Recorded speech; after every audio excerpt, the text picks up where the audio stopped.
Olá, sejam todos bem-vindos a mais um episódio da Enf Podcast. Este foi o episódio número 3 e para o episódio de hoje nós temos como tema técnica de imobilização ortopédica. Tenho como convidado alguém que vocês conhecem e conhecem muito bem. Eles chamam-lhe de enfermeiro mais famoso de Angola. Com certeza.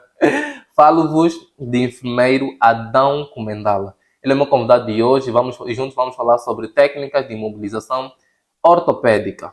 Agora, você que não subscreveu ao canal no YouTube, subscreva ao canal, deixa o teu like, o teu comentário, ativa o sininho para receber as notificações sempre que a gente postar alguma coisa. Compartilhe com seus amigos para que eles possam subscrever ao canal e assim o nosso canal crescer, ok? Lembrar que nós somos o único podcast em Angola que fala única e exclusivamente de saúde. Somos o único podcast. Então ajuda-nos a crescer para que nós possamos levar mais conteúdos para vocês. Siga as páginas no Facebook, no TikTok e no Instagram. Bora! Seja bem-vindo, enfermeiro Adão Comendala, a ENF Podcast. Gostaria de acrescentar alguma coisa que eu não disse? Não, tá tudo bem, graças a Deus. Ok. Antes de irmos para o tema da conversa, vamos conhecer um pouco o enfermeiro Adão Comendala. Vamos saber o seu trajeto até então, os dias de hoje. Enfermeiro Adão Comendala, há quanto tempo trabalha como enfermeiro especialista em técnicas de imobilização ortopédica? Bem, Adão Comendal é meu nome, muito obrigado pelo convite. Ok. Se desejar, estamos aqui no dia de hoje a falar de técnicas de imobilização ortopédica.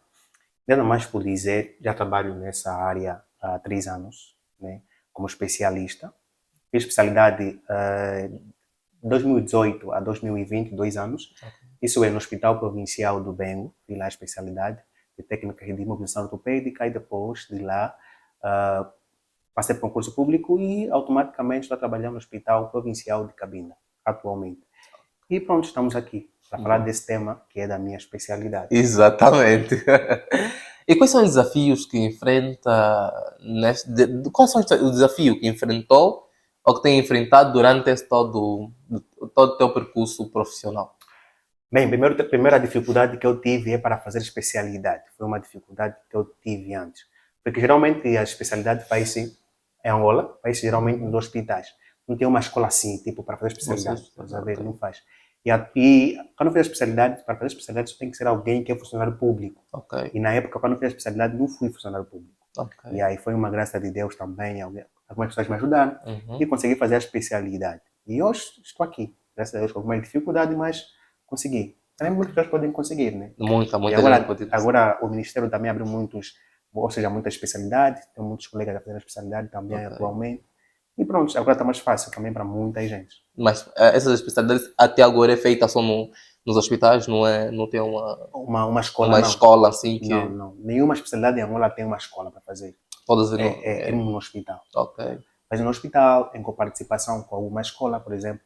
Eu também estava a fazer uma especialidade em ortoprotesia, né? Depois tive que desistir porque foi muito apertado, Ok. né? Tem um período que ficam numa escola a fazer e Ok. depois vão para o hospital. Mas há períodos, ou seja, a especialidade que é única, exclusivamente só no hospital, sem ir para uma escola apenas. Estás a ver? Ok. É sempre assim. As teorias, as Para práticas tudo são mesmo no tudo hospital. Tem uma sala no hospital, onde fazem as teorias e fazem também as práticas. as práticas. Acho que chega a ser mais prático o aprendizado também, acho que é melhor, não? Com certeza, com É, acho certeza. que é melhor. Mas pronto. Agora, indo no centro da questão, enfermeira Adão Comendala, o que é técnica de imobilização ortopédica? Bem, primeiro nós poderíamos dizer quem é um técnico de imobilização ortopédica. Estás a ver? Ok. Quem é um técnico? Quem é Adão nessa área? Bem, o técnico de imobilização ortopédica é um especialista responsável por fazer aqueles famosos O gesso, gesso, as tala de talas, gesso, exato. os enfaixamentos, estás a ver? É única irresponsabilidade de um técnico de imobilização fazer esse tipo de imobilização. Ok. Estás a ver? E automaticamente há uma diferença entre gesso, tala de gesso e enfaixamento. Ok. Agora, essa confusão é que tem, né, pairado em muitas pessoas, e não saber distinguir o que é um gesso, o que é uma tala de gesso, e automaticamente o que é um enfaixamento. Enfaixamento, exato. Agora, o que é uma tala de gesso? Bem, tala de gesso nada mais, nada menos do que aquele tipo de imobilização que quando nós fazemos a imobilização não cobre toda a circunferência do membro. Quando nós fazemos a imobilização, automaticamente ao meter uma tala de gesso, ele fica uma espécie de uma calha. Uma parte está imobilizada, uma parte tem uma calha e outra parte não. Automaticamente ela não cobre toda a circunferência do membro. Aí sim, vamos estar diante de uma tala de gesso. Ok. Desculpa só, essa tala de gesso tem o tempo, comparando com o gesso propriamente, é menor? É reduzido? Vou falar disso depois, mais um pouquinho em frente. Ok. Cada tipo de imobilização tem o seu tempo Determinado. Ok. Vou dar sequência. E automaticamente também temos o gesso. Exato. O gesso é nada mais, nada menos do que um tipo de imobilização que quando fazemos, automaticamente ela cobre toda a circunferência do membro. Ou seja, todo o membro vai estar coberto com gesso. Exato. Diferente da tala de gesso, que vai sair uma espécie de uma calha, uma parte vai ter o gesso e outra parte não. Já o gesso não, cobre toda a circunferência do membro. Ok. Agora, enfaixamento não. Enfaixamento é o tipo de imobilização que nós fazemos simplesmente com ligadura elástica. Quando nós estamos quando nós automaticamente é submetido a uma cirurgia, ou quando temos apenas um entorse, eu posso pegar o doente e automaticamente lhe fazer um enfaixamento. Enfaixamento automaticamente não imobiliza o membro na sua totalidade, mas simplesmente reduz a mobilidade do membro. Okay? Então, o doente, quando é submetido a uma cirurgia, quando tem um entorse, eu posso pegar a ligadura elástica e imobilizar aquele membro. Simplesmente vai diminuir ou minimizar a mobilidade do seu membro. Isso é que é enfaixamento. Enfaixamento faz com ligadura elástica, tala de gesso, e gesso faz-se com gesso. E outros materiais que é acrescido. Ok. Agora, automaticamente tem as suas durabilidades. Quando é que nós vamos utilizar o gesso? Quando é que nós vamos utilizar tala de gesso? A gente vai utilizar a tala de gesso nas fraturas menos graves e nos primeiros tratamentos das fraturas graves. A gente aí vai utilizar uma tala de gesso. Ou seja, quando o doente automaticamente vir no nosso hospital, nós fazemos um raio-x e ver que está com uma fratura, está com uma luxação menos grave, ou está com um entorse, a gente apenas vai utilizar uma tala de gesso. Agora, se esse doente automaticamente vir no hospital com uma fratura grave ou uma luxação grave, a gente vai utilizar primeiro a tala de gesso e depois vai utilizar o gesso. Por isso é que a tala de gesso utiliza-se nos primeiros tratamentos das fraturas graves, nas fraturas menos graves, ou fraturas simples. Já o gesso é nas fraturas mais graves. Mas antes, primeiro, deve-se utilizar uma tala de gesso. Então não se pode ir por gesso sem antes uma tala? Não, não se pode. Mas acontece. Mas acontece. Temos visto muita gente que vai no hospital, não passa por esse processo de tala de gesso, primeiro vai mesmo já para o gesso e pronto. Então isso é errado. É muito errado. Por que é errado? Porque quando automaticamente nós estamos submetidos a uma fratura, uma luxação, um entorse, automaticamente acontece o quê? Acontece uma inflamação. Exato. Agora, se eu pegar no doente, automaticamente ele meter gesso, quando chega no hospital, fraturou hoje, ou luxou hoje, se eu automaticamente meter gesso nele já ao chegar, quando ele criar aquela inflamação, automaticamente a inflamação vai se inchar dentro do gesso. E vai dificultar o quê? A circulação sanguínea. E automaticamente, quando dificultar a circulação sanguínea, também dificulta a circulação do oxigênio. Exato. E automaticamente vai acontecer o quê? Necrose. O membro pode necrotizar. Exato. E quando o membro necrotizar, automaticamente o braço fica com uma cor escura e fica necrotizada. Automaticamente, quando acontece necrose em qualquer parte do corpo, tem que fazer uma necrotomia. Exatamente. Então, automaticamente, vai ter que se amputar o membro, ou o braço, a perna daquele doente. Enfermeiro, estamos a falar daqui de termos científicos que acho que vocês não estão a entender. Eu gostaria de saber o que é uma necrotomia. Bem, necrotomia é remoção de qualquer tecido ou qualquer órgão, necrotizado, ou seja, órgão morto. Pronto, português tem popular, vida, né? Pronto, órgão vida. morto, podre, aquele já apodreceu, o braço já apodreceu, automaticamente tem que fazer amputação ou corte daquele braço. Então isso é uma das consequências de uma má imobilização. Ou imobilização mal feita. Mal feita, né? Exato. Por isso, nunca meter gesso em qualquer tipo de fratura, entorse, luxação, né, nova. Chegou hoje. Exato. Primeiro uma tala de gesso e posteriormente meter um gesso. Ok. Nessa vertente. Falamos de fraturas, né? O enfermeiro Adão falou de fraturas, falou de luxação e por aí fora. Nós precisamos saber qual é a diferença entre fratura, luxação, né, entorse e contusão. Bem, imobilização. Para que serve imobilização? Imobilização serve para imobilizar ou para meter um membro numa posição anatômica correta, Exato. quer seja um membro fraturado, quer seja um membro entorçado, contusado ou um membro com uma fratura. Fratura, exato.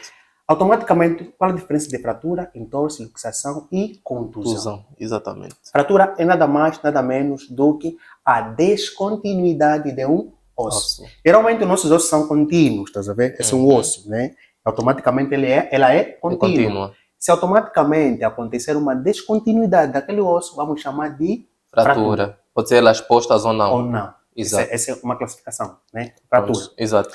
E automaticamente, onde acontece a fratura? As fraturas acontecem na diáfise e na epífise de um determinado osso. Okay. Quando vamos falar de diáfise e epífise, vamos a falar das extremidades do osso. O osso tem duas extremidades. Ok? Tem as extremidades que se chama de epifisária e tem o corpo, que vamos chamar de diáfise. A extremidade vamos chamar de epífise. A fratura pode acontecer na extremidade do osso ou pode acontecer automaticamente no corpo do osso. Aí vamos chamar de fratura. Exato. E automaticamente também tem uma classificação das fraturas. Fraturas podem ser fraturas expostas e fraturas fechadas. Fraturas expostas são aquelas fraturas em que há exposição do osso. Ou seja, são aquelas fraturas em que o tecido do osso lesa o tecido da pele. Exato. Aí sim vamos estar diante de uma fratura exposta. Quando vimos que o osso sai, né? Rompe a pele. Exato. Aí vamos estar diante de uma fratura exposta. Exatamente. E a fratura fechada é aquela em que o tecido do osso não lesa o tecido da... Ou seja, o tecido do osso não lesa o tecido da pele. Exato. Aí vamos estar diante de uma fratura fechada. Okay. Agora, luxação. Luxação é nada mais, nada menos do que uma descontinuidade, né? Ou um deslocamento anormal de um ou mais osso de uma articulação. Esse é o meu braço, né? Automaticamente aqui tem uma articulação. Exatamente. Quando houver uma descontinuidade desse osso com este osso, exato, vamos chamar de luxação. Ok? As luxações acontecem simplesmente em uma articulação. Em qualquer articulação onde vai haver deslocamento, né, de um ou mais osso, de uma articulação, exato, vamos chamar de luxação. Exato. Lembre-se que qualquer luxação só acontece onde tem uma articulação. Só. Ok. Onde tiver uma articulação, vamos chamar de luxação. Agora, por quê? As fraturas não. As fraturas só acontecem nas diáfises e nas epífises. Só acontecem no corpo do osso ou nas extremidades do osso. Articulação não.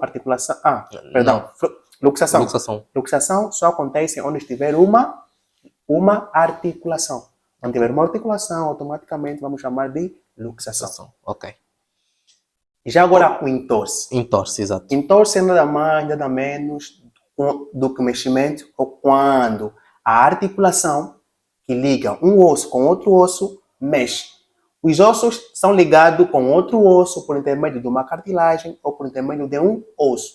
Quando esse osso que une um ou mais osso, ou essa cartilagem que une um ou mais osso, mexe, vamos chamar de entorse. Ok. Por exemplo, essa é uma mesa, né?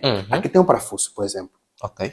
Para que esse osso se une... para que essa madeira se une com essa outra madeira, tem um parafuso. Exatamente. Se esse parafuso automaticamente mexe, o parafuso fica solto, mexe, o que você faz? Onde procura... Pega uma chave e apertar para ficar estável. É assim que acontece num entorse. Ok. Quando aquele parafuso, quando aquela cartilagem, quando aquele osso que une um osso com o outro mexe, vamos estar diante de um entorse. Ok? Agora, contusão. Contusão nada mais nada menos do que aqueles objetos, né, contusos. Você pega, dá um pau, por exemplo, do braço, um acidente, por ali. Aí vamos estar diante de uma contusão. E muita gente confunde a contusão com Com entorse. com entorse. Não. Muita gente confunde a tesão com entorse. Então, essa é a diferença entre elas. É bom que vocês saibam já essa diferença. Agora, enfermeira Dom Comendala, o que é uma imobilização provisória e uma imobilização definitiva ou permanente? Bem, as imobilizações provisórias são aquelas imobilizações feitas no extra-hospitalar. Ok. Okay? Quando o doente automaticamente fratura uma perna, né, ele faz uma imobilização provisória, que podemos utilizar apenas uma tipoia, por exemplo. Exato. Podemos utilizar apenas uma prancha. Ok. Aí sim, vamos estar diante de uma imobilização automaticamente provisórias. Uhum. Já quando nós falamos das imobilizações permanentes, né, permanente entre aspas, porque também se retira, ok? Independentemente do tipo de fratura, luxação ou entorse. Então, aí vamos estar diante das imobilizações permanentes. Ok. Existem vários tipos de imobilização permanente. Cada tipo de imobilização é feita em detrimento à sua fratura ou o local onde a pessoa sofreu uma imobilização, um entorse ou uma luxação. Bem, um dos tipos de imobilização que a gente faz é uma imobilização chamada suropodálica.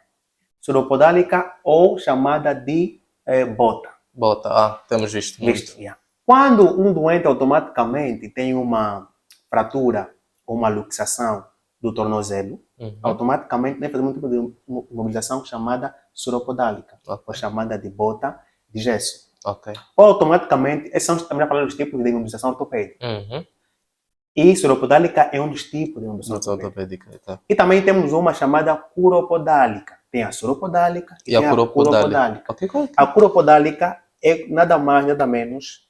Nós metemos quando um doente está com uma fratura da tíbia. Da tíbia, ok. Quando o doente tiver uma fratura da tíbia ou tiver uma luxação da patela ou do joelho, aí a gente pode meter uma suropodálica. Okay? E também temos uma chamada inguinopodálica. Que é na região inguinal? Pois. Okay. Na região inguinal até o pé. Até o pé, ok. Acontece, ou seja, utilizamos quando? Utilizamos quando o doente automaticamente tem uma fratura do fêmur. Quando o doente tiver uma fratura do fêmur, se for uma fratura do fêmur distal por quê? Daqui é o meu corpo, esse é o meu fêmur. Exato. Se acontecer na parte distal, que é a parte mais distante do corpo, exato. A gente pode utilizar uma inguinopodálica. Se for uma fratura do fêmur proximal, a gente vai utilizar uma pelve podálica, ou chamada de espiga. O osso chega até a pelve, até a cintura e automaticamente até o pé fraturado. Ok. Essa vamos chamar de espiga ou pelve podálica. E também nós temos a imobilização dos membros superiores. Exato. Falamos dos membros inferiores, falamos dos membros superiores. Quando o doente automaticamente tiver, né, uma luxação do punho, a gente vai utilizar uma antibraquial.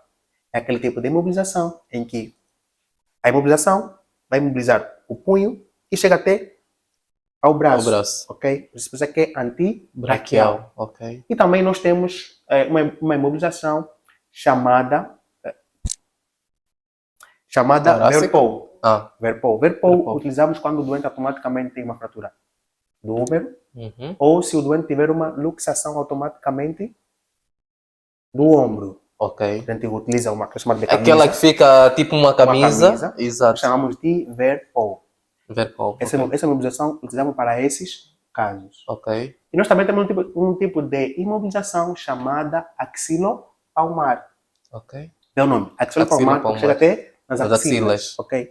Quando o doente automaticamente também apresentar uma fratura do úmero distal, a gente pode utilizar uma axilopalmar.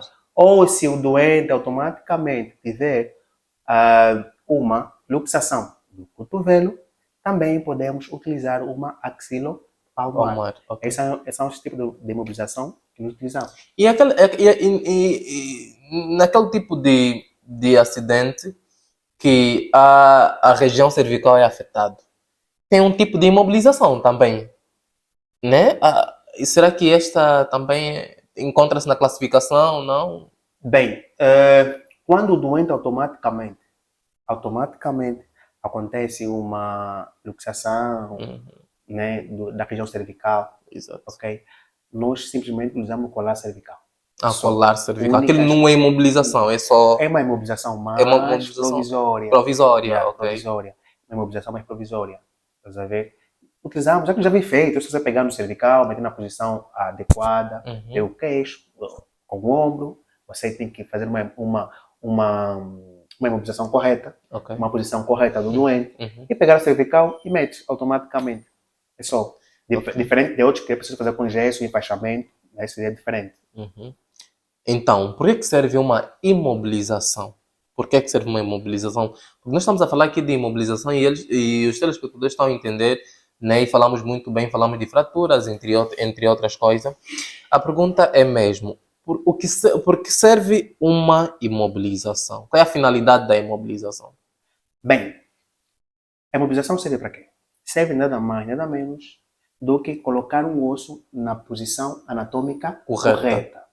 Porque quando o doente, uma pessoa, sofre um entorse, sofre uma luxação, sofre uma fratura ou sofre uma contusão, automaticamente esse osso, né, fica numa posição anatômica incorreta. Ok. Automaticamente vai acontecer o quê? Vai suceder uma dor. Uhum. E quando isso acontecer, a gente deve fazer uma imobilização Ok. para minimizar a dor e para fazer com que o osso cresça numa posição anatômica correta.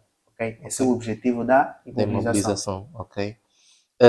E quais são? Nós já falamos um pouquinho, estávamos a falar assim um pouquinho de uma maneira assim superficial sobre algumas consequências da imobilização. Mas de uma maneira assim abrangente ou mais profunda, quais são as consequências de um paciente mal imobilizado? Né? Para aqueles pacientes que vão e não são devidamente imobilizados, e nós falamos que não se pode passar para o gesso sem antes passar por uma tala, né? Em fraturas assim expostas, fraturas expostas, não pode passar por gesso sem passar numa tala. E nós vimos muito nas nossas unidades hospitalares esse tipo de imobilização. A pessoa está mal, né? Tem uma fratura, vai para a unidade hospitalar, ao invés de passar por esse processo, ele já é posto no gesso. E alguns ficam com o gesso mais tempo que deviam, né? Ficam mais tempo que deviam, começa a criar às vezes ferida, o membro que foi engessado começa reduz o tamanho e por aí fora. Então, de uma maneira assim geral, abrangente, quais são as consequências de uma má imobilização? Bem, aqui começo a dizer assim. Há pessoas que fazem gesso. Exato. Ou seja, há pessoas que metem gesso. Há pessoas que sabem meter gesso. Há muita diferença. Há pessoas Ok. que metem, mas há pessoas que sabem meter. Há muita diferença entre meter e saber, meter. Ou seja, exato. há muita diferença em saber e saber Meter, fazer. exato. Né? Há muitos que fazem, mas outros não sabem fazer gesso. Exato. Ok? Então, vou dizer assim. Há dois ATT ali. Uhum. Quando o doente é automaticamente imobilizado, Uhum. muitas das vezes tem uma consequência. Se ele for imobilizado, pode acontecer com que o osso cresça numa posição anatômica incorreta. Exato. E quando o osso automaticamente cresce numa posição anatômica incorreta, pode automaticamente ver, né, diferença dos dois membros. Um membro fica numa posição anatômica correta, aquela que não foi sofrida, e o outro que foi sofrida, que foi mal imobilizado, automaticamente pode ter uma posição anatômica incorreta. E pode gerar crise de dores também. Com certeza. Até não crise de dor, também abaixa a autoestima. Abaixa a autoestima, exato. Automaticamente, quando a pessoa é mal imobilizada, há dois motivos aí. Pode ser, né? É assim. O gesso, as fraturas, contusão, luxação, entorse. Ok. Isso é, fraturas graves, né? Fraturas graves, luxação grave. Tem dois tipos de tratamentos. Existe tratamento conservador, que é utilizado para o técnico de imobilização. Ok. Aquela que se mete gesso, tela de gesso. Este chama-se tratamento conservador. E também tem tratamento cirúrgico, que é única exclusivamente de um ortopedista. Aquele que utiliza assim, né? Fixadores interno, externo, tá vendo? Aquele chama-se tratamento cirúrgico. Quando o doente automaticamente é imobilizado, que chamamos de tratamento conservador, o doente automaticamente, quando é imobilizado, deve lhe dar uma educação para a saúde. Porque chama-se tratamento conservador. Ok. o doente automaticamente tem a obrigação de conservar aquela imobilização. Quando ele ir para casa, o técnico deve automaticamente sensibilizar, dar cuidados para a saúde, para aquele doente. Exato. Dizer para ele, olha, vai levar esse gesso, não bata, não mexa, não coça, não molhe, estás a ver? Deve dar esses cuidados para o doente. Porque muitas das vezes, quando é imobilizada uma criança, a criança depois da imobilização sente mais dor. E quando ela não sentir dor, automaticamente vai fazer o quê? Fica com aquele braço, Ok. rebolar daqui, dali, tentar molhar, estás a ver? Isso cria já outras Cria consequências. consequências. Exatamente. Estás a ver? Essas Por isso é consequências. a razão pelo qual nós devemos dar cuidados para a saúde para esses doentes. Ok. Consciencializá-los o que fazer e o que não fazer. Fazer. Muitas das vezes, muitos técnicos não fazem isso. Estás a ver? E muitas das vezes, quando eles vão para casa, molham, aquilo começa a criar, né, bichos por aí Exato. fora, né, criar outros seres vivos, né, Uhum. criar bactérias, criar fungos. E Exato. automaticamente começa a lidar com a comichão. No chão. Pegam um pau, começam a se coçar, e ao se coçar, então Então, automaticamente lesar o tecido. tecido, E exato. ao sai Cria depois ferida, ferida. exato. Olha, sai um bicho, aquele bicho mesmo branco, estás a ver? É. Acontece muitas das Exato. vezes. E automaticamente isso regride na recuperação do doente, estás a ver? E muitas das vezes o doente, quando vai para casa, pode não sair mexer, sair calor, coçar, mas ao brincar com aquela fratura, ou com o braço imobilizado, automaticamente o osso que estava na posição anatômica correta Começa a foge, desprender. e Exato. cresce, né, um sobreposto com o outro. Ok. Acontece o quê? Encurtamento do membro. Pode ter um membro mais curto que Que o o outro. Porque automaticamente, quando ele foi para casa, mexeu e o osso saiu do lugar, e automaticamente cresceu um em cima do outro. Ok? Culpado é quem? Culpado já é o técnico que não deu cuidados para a saúde e também o próprio doente Que que não cuidou. teve cuidado. Cuidado Exato. prévio. Né? E muitas das vezes acontece por quê? Muitos profissionais só metem, mas não sabem meter. Estás a ver? Regras para se fazer uma imobilização. Deves fazer um raio-x antes da imobilização e depois da imobilização. Porque muitas pessoas, quando vêm com com fraturas, ok? Né? Se for uma fratura completa, automaticamente, quando acontece uma fratura completa, o osso fica numa posição anatômica incorreta. Incorreto. A ideia é fazer uma redução, meter o osso numa posição anatômica correta. Exato. E fazermos uma imobilização. Ok. Fazer um raio-x de verificação, ou raio-x de controle, para ver se imobilizam bem o membro ou não. Estás a ver? Só que muitos não imobilizam, não reduzem bem, ou seja, não metem o osso na posição anatômica correta, imobilizam só e utilizam vai para casa. Estás a ver? E depois, quando tiram, nem fazem Nem faz o raio-x raio-x de controle. Estás a ver? Exato. Por isso, são esses cuidados que devem ser estabelecidos. Estás a ver? Ok. E quando isso acontece, automaticamente nós também, né, ajudamos na recuperação de muitos doentes e também ajudamos a elevação do seu autoestima. Agora, o tempo são diferentes para se manter com um gesso ou com uma tala de gesso, independentemente do tipo de fratura ou luxação que você tem. Se automaticamente o doente estiver com uma luxação automaticamente completa ou exposta, né? Por exemplo, tem uma luxação exposta. Você saiu do lugar, vimos, metemos uma imobilização, uma tala de gesso, fazemos o curativo, né? Depois a ferida curou, depois a gente faz o quê? O gesso. A gente fecha o gesso. Quando ele fechar o gesso, aí sim, vamos dar um tempo para aquele doente. Quando nós dá aquele tempo para aquele doente, automaticamente, né, pode ser um mês, pode ser 3 meses, independentemente do tipo de fratura ou luxação. Exatamente. Quanto mais grave for, mais tempo ele permanece. Mas o tempo de um gesso é simplesmente 3 meses. Pode de qualquer tipo de fratura ou luxação? Grave. A luxação são 3 meses. 3 meses. Acima disso? Acima disso já não. Okay. 3 meses o doente cura. Okay. Agora uma luxação menos grave, pode ficar 2 semanas. 2 semanas e a luxação está lá, está feita.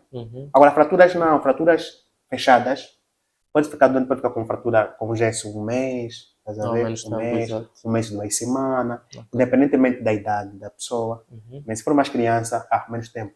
Porque as células estão em crescimento. Ainda tem muita célula para se desenvolver. Exatamente. Agora, quanto mais adulto for, então mais tempo ele fica. Porque essas células, ou seja, são poucos produtoras. Automaticamente também mais tempo ele permanecer com gesso.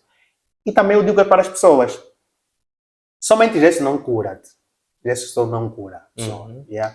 tem que tomar alguns suplementos para ajudar com que o teu osso automaticamente cria um calo, Ok. ok? Ou cria uma cicatrização. Uhum. Automaticamente deves tomar, né, ou ingerir alguns suplementos Ok. que ajudam na progressão ou no crescimento do osso, como por exemplo vitamina D, é importante, É importante, exato. vitamina C, é importante, colágeno, é importante para as luxações, Ok. para as entorses, é Ok. muito importante o colágeno, e também a vitamina D, é muito importante para a fortificação do teu osso, Osso, ok? exatamente. Então, e também alimentos que contêm cálcios, como o sumo de múcua, o leite, ok? É muito importante para que esses doentes façam o consumo do mesmo, Ok. para ajudar na rápida cicatrização das suas fraturas, luxações ou entorse. Exatamente.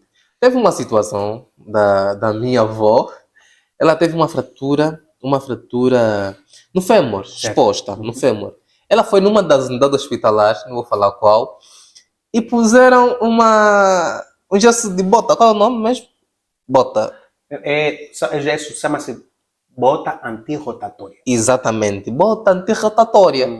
Eu fiquei, depois nós ficamos, mas como é que a pessoa teve uma fratura aqui e estão a pôr a bota antirrotatória aí? O que isso resolve? Bem, eu como disse para ti, nenhum doente chega para o hospital automaticamente ele mete em um gesso. Nenhum Exatamente. doente.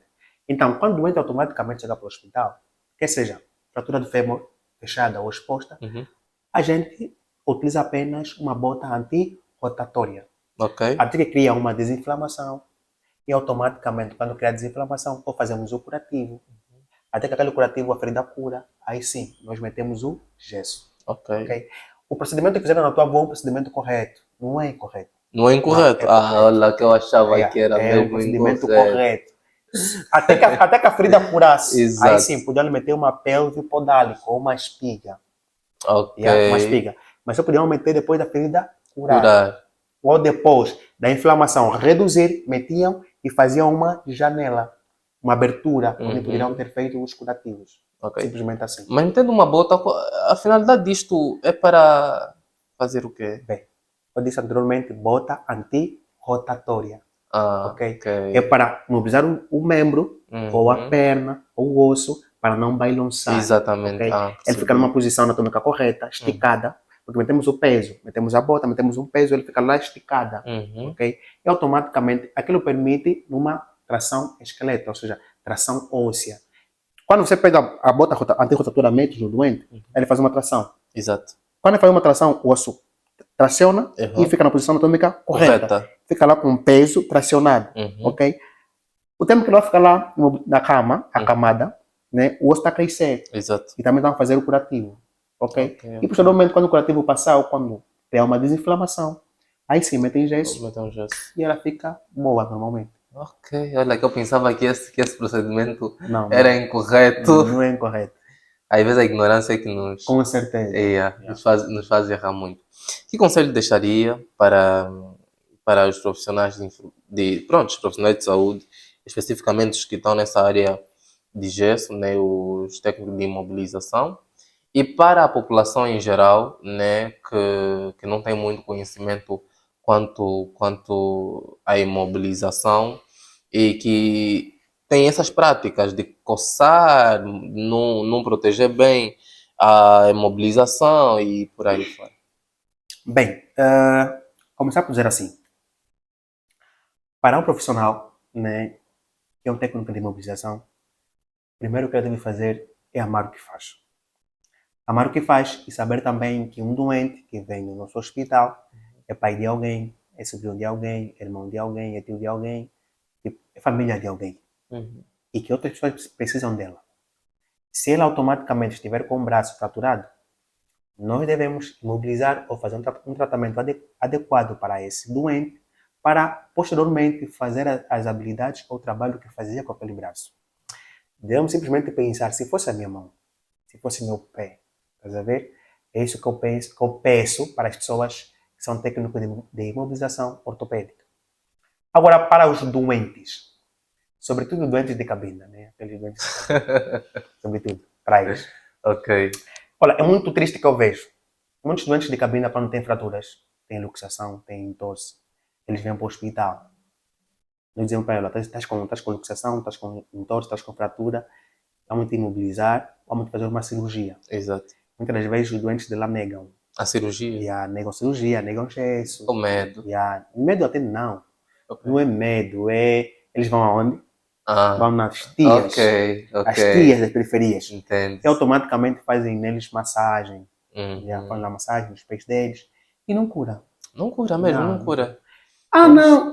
Então, uns curaram, mas é sorte. Acho que são as crenças. São as crenças. Eles acreditaram que curaram. Também a pessoa que vai fazer, automaticamente curou. Geralmente as crenças têm um efeito muito psicodinâmico nas nossas vidas. Exatamente. Quando você crê em algo, automaticamente pode acontecer. Pode acontecer. Então, muitos doentes nossos, lá que recebemos, vão automaticamente para os tios das periferias, as mães, eles fazem massagem, uns resultam, mas dos números que resultam são menores, são ínfimos, em relação daqueles números que não resultam. Então, muitos destes doentes, nós quando eles chegam para nós dizemos para eles, vamos fazer isso. Não quero fazer isso, não sei mais quando. Tá bom, pegamos, assim não temos de responsabilidade e vão. E muitas das vezes depois acabam por voltar. E quando voltam, já voltam tarde. No estado já que já às voltam vezes... tarde. O osso cresce, uma posição anatômica incorreta. Tem que se fazer o quê? Uma cirurgia uma cirurgia reconstrutora. E dificilmente nós fazemos. Porque quando faz uma cirurgia reconstrutora é muito complexa. Exatamente. Tem que ver os tendões, tem que ver muitas coisas. Então, muitas das vezes nós não fazemos esse tipo de cirurgia. Pronto, já estavas connosco, foste e voltaste novamente porque lá não resultou. Exato. E muitas das vezes que nós fazemos é o quê? Muitas das vezes nós mandamos para eles irem fazer fisioterapia. Eles chegam, braço já colou. Muitos chegam, braço já colou, já não está bem mais o braço. Precisa fazer fisioterapia. Fisioterapia, nós mandamos seja lá. Às vezes, se resultou ou não, isso já é com o fisioterapeuta, mas conosco. Exato. Porque o nosso maior cuidado é simplesmente meter o osso numa posição anatômica correta, crescer. Depois de crescer, é que vão na fisioterapia fazer massagem. Exatamente. Os doentes devem saber que massagem ou fisioterapia só acontece após da imobilização, nunca antes. Antes da imobilização. Primeiro nós imobilizamos e depois nós mandamos para a fisioterapia. Exato. Para fazer o quê? Para fazer uma, como é que vamos chamar? Uma reconstrução, por exemplo. Né? E nós mandamos para eles e eles fazem a massagem dele, o doente fica automaticamente mais bom ainda. Porque ajuda na recuperação da sua mobilidade. Porque muitas das vezes, quando nós mobilizamos um doente, a mobilidade do membro fica limitada. Então, quando fica limitada, nós mandamos para o fisioterapeuta para poder recuperar a mobilidade daquele membro. Exatamente. É assim que acontece. Só que muitas das vezes o doente tem pouco conhecimento, nós fazemos isso. E também, o que falta é o quê? Nós irmos para a sociedade, fazer uma educação para a saúde, para que eles mudem de mentalidade. E aí o podcast tem essa finalidade. Nós pegamos esses conteúdos, levamos para a população em geral, para que eles tenham pelo menos essa informação, já que o mundo agora está mais digital, está globalizado. Então, nós usamos a nossa plataforma para levar informação em saúde a todas as pessoas de maneira gratuita, para que assim ajudemos eles a terem conhecimento disso e possam obter boas práticas de saúde, para que não tenhamos populações desinformadas, populações sempre precárias no tocante à saúde, não porque não tem profissionais de saúde, porque não tem hospitais, mas por ignorância. Há pouquinho falaste das práticas que acontecem em Cabinda. As pessoas, quando têm uma fratura, ao invés de ficarem no hospital, vão para onde? Vão para as senhoras para fazer aquela massagem. Que uns resulta e outros não resultam. Mas se fazer um estudo e comparar, os que não resultam é maior. Eu acho que as pessoas tinham que compreender isso. Ninguém diz para não acreditar no que vocês acreditam. Ok? Todo mundo tem as suas crenças e acredita no que quiser, no achar que lhe convém. Mas tem coisas que tem que se pensar 2 vezes antes de fazer. Que identificar na andada hospitalar para fazer a imobilização, ou ir lá, falam com pessoas, não, vou naquela tia, né? Eu sou ir naquela tia. Vou naquela tia. Aquela tia, temos aí no hospital. Era aquela tia. Não, não, naquela tia. E eles vão naquela tia, vamos mesmo naquela tia, vamos mesmo naquela tia, vamos mesmo. E depois, quando voltarem, voltam já em estado Mano, e voltam. precários. Yeah, e Voltam mesmo. Voltam mesmo, voltam. Olha, eu, quando estive para cá, Aham. recebi uma criança acho que por aí tinha 8 anos. Não vivia com a mãe. Chegou lá no hospital, ela tinha uma luxação, né, do cotovelo, e automaticamente a tia vivia com a criança, lhe fazia massagem. Ok. Chegou no hospital, e aí eu atendi e perguntei para ela, há quanto tempo? Você sabe o que ela me respondeu? Não, isso não aconteceu muito. Ou aconteceu muito. Eu só lhe disse, olha, doutor, não se mente, aconteceu muito, aconteceu muito. Tá bom, mãe. Eu já quero lhe mobilizar. Aham. Já preparar material, já mobilizar tua filha, é? Tá bom. E aí, depois de preparar o material, chamei ele, fiz já o exame físico. Uhum. Exame físico, vi o membro, mexi, vi, já vi que o osso já tinha calos. Ok. Já estava cicatrizada. E aí, então, eu disse para a mãe, me falaste que isso aconteceu ontem, mas isso aconteceu ontem. Vê se a mãe dela também mexer, velho. Então, também mexer. Uhum. Não, já colou. Opa. Já colou mesmo assim. Colou já, é criança, colou. E aí eu disse na mãe, já conhecimento, fala a verdade. Isso não sei mais. Tipo, eu sensibilizei. Exatamente. Ela falou, não, ela tá assim já, há um mês. Não sei mais quanto. Um mês. Não, ele fazia massagem. Quer fazer massagem? Não era outra tia. Ela é muito que levou para tia para fazer massagem. Já menti para ver se safava. Exatamente. E aí falamos, tá bom, mãe, sem problemas, passei um papel, recomendei para fisioterapia. Porque se já reconstrutora é muito complexo. Então mandamos. Isso é muito triste. E poderiam evitar se viessem nos Poderiam traumas. evitar, né? Às vezes, é que eu disse há pouquinho, a nossa ignorância às vezes nos faz pagar caro. Eu esperava aqui a nossa famosa lapiseira. Ah? Não trouxeste? Não, tem. Cadê a lapiseira? Tá na pasta. O pessoal tem que conhecer essa lapiseira que faz maravilha. Na pasta. Mas como é que surgiu essa lapiseira? Conta-me um pouco. Não, é a dama, Ah, ok. É o negócio dela, É negócio. Eu só ajudo a A divulgar. Nós temos que mostrar. As pessoas têm que conhecer. O bolso pequeno, Tem. tá. Sim. As pessoas têm que conhecer a famosa lapiseira ortopédica. Ok, traga só. Mas como é que surge então essa ideia da lapiseira? Ela quer falar, não posso falar nada disso. Tá aqui ela fizeram. Yeah. Mas fizeram mesmo. Ela tem que falar. Olha, pessoal, aqui tem ela. Isso aqui é um. Esse é o fêmur. Esse é o fêmur. Uhum. Esse acho que essa tíbia. Aquela outra é a fíbula. Essa fíbula. Uhum. Ok, esse também. Esse é o quê? Esse é o rádio, a una. Esse é o rádio, a una. Essa cara que tem que responder. Esse é o quê? Esse aqui é osso, então, que eu não sei. É complicado. Esse ninguém compra. Porque você tem muito com esse. É que eu vou fazer dar um crescimento. Esse osso. Mas ela precisa fazer maravilha, viu? Olha, aproveitem. Quanto é que está a custar? É 1.000 kwanzas. Está 1.000 kwanzas, tá? Quem quiser adquirir a lapiseira ortopédica, é só entrar em contato com a enfermeira Dom Comendala. Eu vou deixar a página. Já na descrição deste vídeo. Para seguirem o enfermeira Dom Comendala no Facebook. Agora também está no TikTok, né? Instagram. Instagram também tem um canal no YouTube. Não Não tem um canal no YouTube. Então, sigam a enfermeira Dom Comendala no Facebook, no TikTok, no Instagram. E adquirem a vossa lapiseira ortopédica. Olha, essa lapiseira faz maravilha. Com certeza. Faz maravilha. Você vai ficar mais inteligente ainda na escola. Com certeza. É. Já com esses outros da mão. Tá vendo? Na aula de anatomia é muito prático. É muito prático. Exatamente. É muito prático. Você já consegue identificar os ossos. Comprar um manequim é muito caro. Sim, um manequim é muito caro. Então, com essa lapiseira ortopédica, você consegue identificar. Falando do osso ulna, húmero, falando do fêmur, da tíbia, da fíbula. Aqui você já tem os ossos. O professor falou disso e aquilo. Adquire. Aconselho todo mundo a comprar.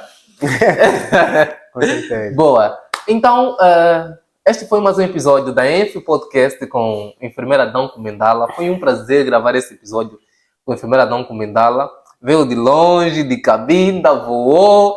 Essa entrevista estava marcada já há 2 meses atrás. Falamos em janeiro. Falamos em janeiro e graças a Deus agora se concretizou. Eu estou muito feliz com a entrevista de hoje. Agradeço Obrigado. muito pela disponibilidade. Obrigado. E pronto, pessoal, sigam a página da Enf Podcast no Facebook, TikTok, Instagram e subscrevem o canal do YouTube. Deixem o vosso like, comentário, ativem o sininho das notificações e compartilhem para que mais pessoas vejam vejam este conteúdo. O conteúdo é bom, o canal é bom, então ajuda-nos a crescer, não deixa morrer. Vai compartilhando para que mais pessoas sigam o canal. Tamo junto, até o próximo Enf Podcast. Enfermeira Adão, muito obrigado. Obrigado. Boas.